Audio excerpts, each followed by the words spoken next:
Večerná starostlivosť o pleť nemá byť povinnosť. Má to byť chvíľa, na ktorú sa budeš tešiť. Ak to tak nemáš a chcela by si to zmeniť, vypočuj si ma. Mňa skincare bavila asi odjak živa. Vždy ma fascinovalo pozerať sa na čistenie pleti, prípravu pleti pred líčením. Vtedy to však bolo málo kde vidieť, nebolo toľko videí na internete. No problém bol, že som nevedela, ako to robiť správne. Podľa čoho vyberať produkty, ako neplýtvať tým, že stále skúšam niečo nové, ako to celé nakombinovať. To všetko som objavila až vďaka Mary Kay.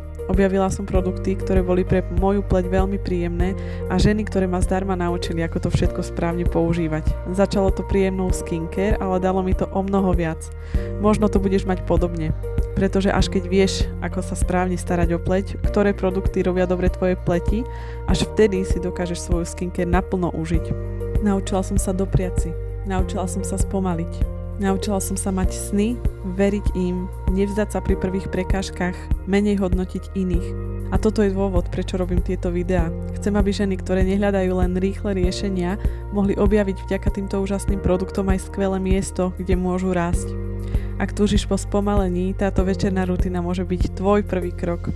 Kľudne mi napíš.